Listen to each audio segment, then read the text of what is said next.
The winning blueprint presents. While you're here, go ahead and sub up.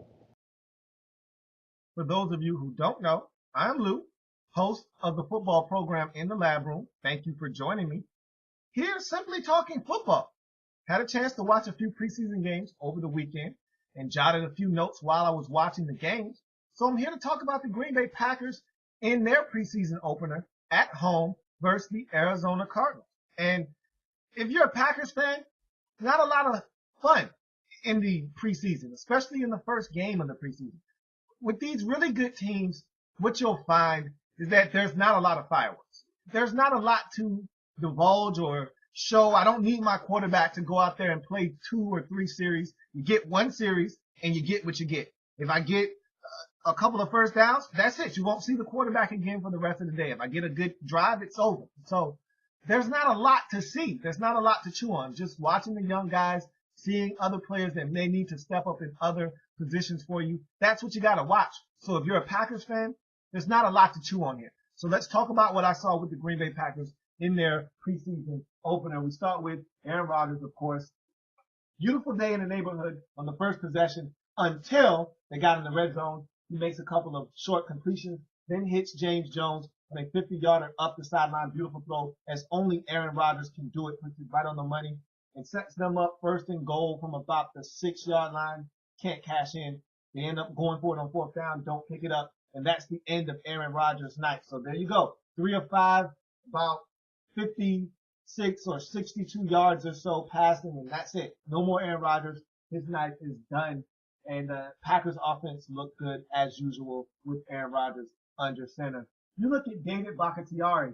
He gets a look at left tackle and looks pretty solid early on. I was very impressed with what I saw out of him. And look, he was just thrust into action. Of course, this is the rookie out of Colorado.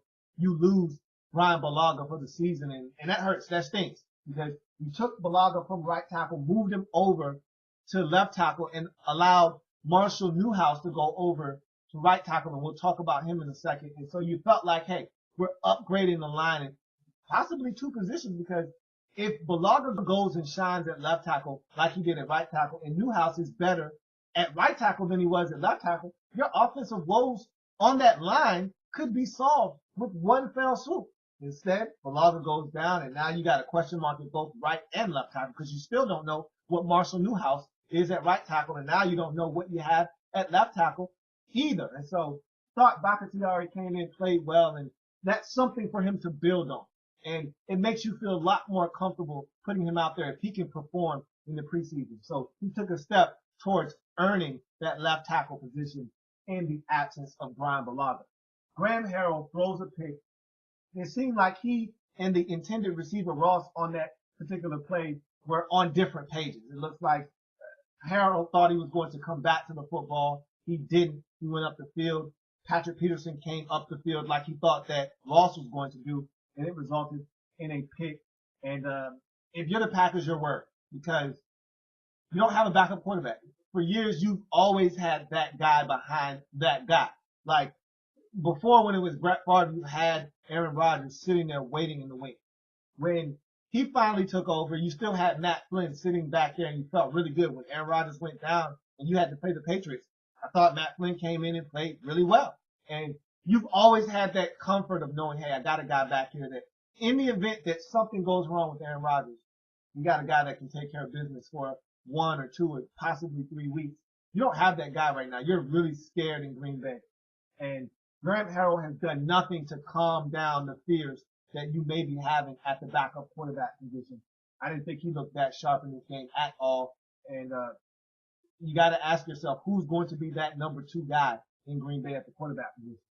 Deep ball completed to Andre Roberts. Cardinals went up top after he throws that pick and gets 7 on you. And I thought Devon House was being picked on in this game. And actually, his coverage against Andre Roberts on that particular touchdown pass from Carson Palmer wasn't that bad. You can't defend the perfect throw. That ball was on the money. I thought Devon House was in solid coverage. He got beat. It was a great throw. Nothing really you can do about that. But he gets beat on a double move by an undrafted rookie free agent later on in the game in the second quarter. And Drew Stanton hits him up the sideline and put the Cardinals in scoring position. And I just thought Devon House was just being picked on, and he didn't look that sharp in this football game.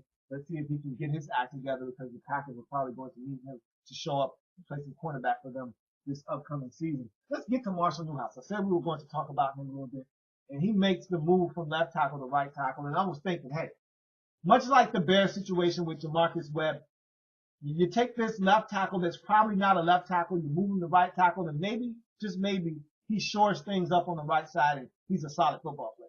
And that's what I thought about Marshall Newhouse, because he's got his good days and his bad days, and I thought, hey, maybe the Packers are fine with this guy if they just move him to the right side. And that's what they did. And I said, he'll be okay. I'm starting to think, though, maybe Marshall Newhouse just stinks.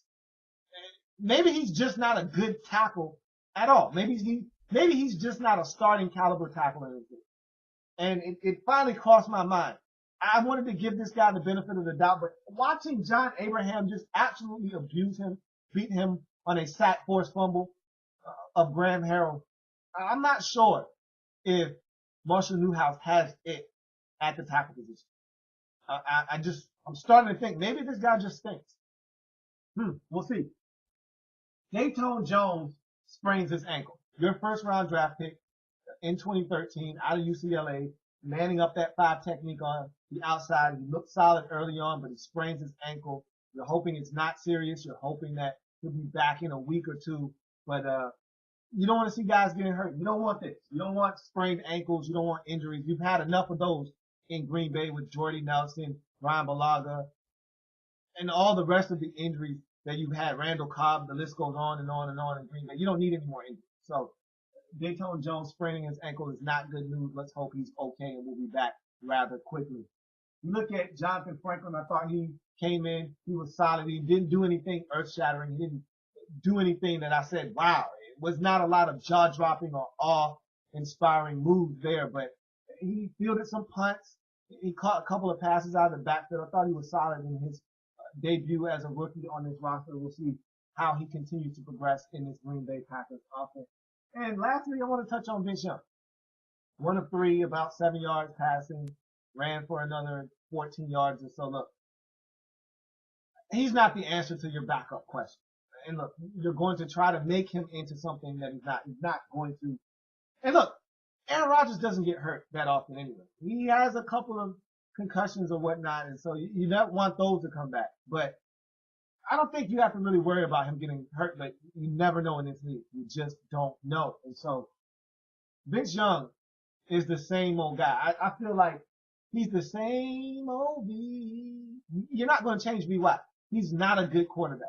He can't pass the ball consistently. Yeah, he can run, he can scramble, he can ad-lib and make things happen, but he's not changing as a quarterback. He's the same old V. And the same old V is going to lose you ball games if you stick him in the game and ask him to win football games for you. So you better hope someone works out for you as a backup quarterback for you. You don't want to be relying on one Mr. Vincent Young.